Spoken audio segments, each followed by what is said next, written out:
శ్రీ వెంకటేశ్వరుని దర్శనానికి వెళ్లిన భక్తులు శ్రీవారి దర్శనం పూర్తి కాగానే తిరుమల దగ్గరలో ఉన్న అన్ని దేవాలయాలను దర్శించుకుంటారు.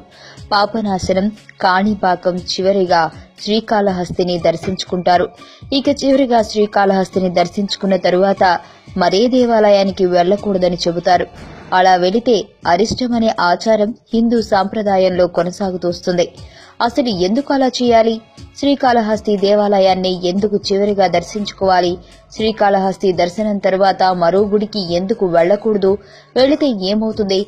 నేరుగా ఇంటికే ఎందుకు వెళ్లాలి? తెలుసుకుందాం. పంచభూతాల నిలయం ఈ విశాల విశ్వం. గాలి, నింగి, నేల, నీరు, నిప్పు ఇవే పంచభూతాలు. వీటికి ప్రతీకలుగా భూమి మీద పంచభూత లింగాలు వెలిశాయి. అందులో ఒకటే చిత్తూరు జిల్లాలోని శ్రీకాళహస్తిలోని శ్రీకాళహస్తీశ్వర ఆలయంలో వెలిసిన వాయులింగం. అయితే ఇక్కడి గాలి స్మరించిన తరువాత ఏ ఇతర దేవాలయాలకు వెళ్లకూడదనే ఆచారం. అందుకే అందులో నిజం లేకపోలేదు. సర్పదోషం, రాహుకేతుల దోషం ఇక్కడికి వచ్చాక పూర్తిగా నయమవుతుంది. శ్రీకాళహస్తిలోని సుబ్రహ్మణ్య స్వామి దర్శనంతో సర్పదోషం తొలగుతుంది. ప్రత్యేక పూజలు చేసుకున్న తరువాత నేరుగా ఇంటికే చేరాలని చెబుతారు ఇక్కడి పూజారులు.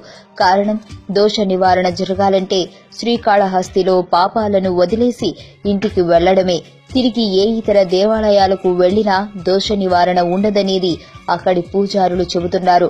గ్రహణాలు, శని బాధలు పరమశివుడికి ఉండవని, మిగతా అందరి దేవుళ్లకి శని ప్రభావం, గ్రహణ ప్రభావం ఉంటుందని చెబుతున్నారు. దీనికి మరో ఆధారం చంద్రగ్రహణం.